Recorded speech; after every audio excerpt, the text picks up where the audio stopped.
ഒരു ദിവസം 80 ലക്ഷം കിറ്റ്കാറ്റ്. ഇത് എങ്ങനെയാണ് നിർമ്മിക്കുന്നതെന്ന് അറിയാമോ? ചുവന്ന റാപ്പറിനുള്ളിലെ ആ ക്രിസ്പി ചോക്ലേറ്റ് ഇഷ്ടപ്പെടാത്തവർ ചുരുക്കമായിരിക്കും. എന്നാൽ ഒരു കുഞ്ഞു ചോക്ലേറ്റ് ബാറിന് പിന്നിലെ വളരെ സങ്കീർണമായ ഒരു നിർമ്മാണ പ്രക്രിയ ഉണ്ടെന്ന് നിങ്ങൾക്കറിയാമോ? ഒരു ദിവസം ഏകദേശം 80 ലക്ഷം കിറ്റ്കാറ്റുകളാണ് ലോകമെമ്പാടുമായി നിർമ്മിക്കപ്പെടുന്നത്. വേഫറുകൾ എങ്ങനെയാണ് ഇത്ര ക്രിസ്പി ആകുന്നത്? ഇതിനുള്ളിലെ ചോക്ലേറ്റ് ലെയറിന്റെ രഹസ്യം എന്താണ്? നമുക്കൊന്ന് നോക്കാം. കൊക്കോ ബീൻസിന്റെ യാത്ര. കിറ്റ്കാറ്റിന്റെ രുചിയുടെ തുടക്കം പശ്ചിമാഫ്രിക്കയിലെ കൊക്കോ തോട്ടങ്ങളിൽ നിന്നാണ്. കർഷകർ കൈകൊണ്ട് പറിച്ചെടുക്കുന്ന കൊക്കോ ഫലങ്ങൾ 8 ദിവസത്തോളം വെയിലത്ത് ഉണക്കുന്നു. അതിനുശേഷം ഫാക്ടറിയിലെത്തുന്ന ഇവ കൃത്യമായ പരിശോധനകൾക്ക് വിധേയമാക്കും. ഈ ബീൻസുകൾ വറുത്തെടുത്ത ശേഷം പൊടിച്ചെടുക്കുന്നു.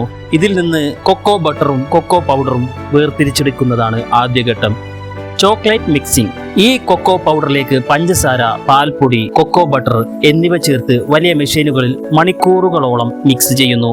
ചോക്ലേറ്റ് നാവിലിട്ടാൽ ഉടൻ ഉരുകിപ്പോകാൻ പാകത്തിന് വളരെ നൈസായിട്ടാണ് ഇത് തയ്യാറാക്കുന്നത്. ഇതിനെ കോഞ്ചിങ് എന്ന് വിളിക്കുന്നു. ക്രിസ്പി വാഫറുകൾ. കിറ്റ്കാറ്റിന്റെ ഹൃദയം എന്ന് പറയുന്നത് അതിനുള്ളിലെ വേഫറുകളാണ്. മൈദ, പഞ്ചസാര, വെള്ളം എന്നിവ ചേർത്ത് തയ്യാറാക്കുന്ന മാവ് വലിയ അച്ചുകളിലേക്ക് ഒഴിച്ച് 350-400 ഡിഗ്രി ചൂടിൽ വെറും 30 സെക്കൻഡ് കൊണ്ട് ചുട്ടെടുക്കുന്നു. ഇതാണ് ആ പ്രത്യേക മുരിഞ്ഞ രുചി നൽകുന്നത്. രഹസ്യക്കൂട്ട്. ഇവിടെയാണ് കിറ്റ്കാറ്റിന്റെ ഒരു രഹസ്യം ഒളിഞ്ഞുകിടക്കുന്നത്. വേഫറുകൾക്കിടയിൽ തേക്കുന്ന ചോക്ലേറ്റ് സാധാരണ ചോക്ലേറ്റ് അല്ല.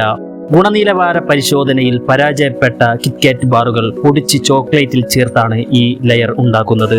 അതായത് ഒരു കിറ്റ്കാറ്റിനുള്ളിൽ മറ്റൊരു കിറ്റ്കാറ്റ് ഉണ്ടെന്ന് ചുരുക്കം. Final touch. തയ്യാറാക്കിയ വേഫറുകൾ ചോക്ലേറ്റ് വെള്ളച്ചാട്ടത്തിലൂടെ കടത്തിവിടുന്നു.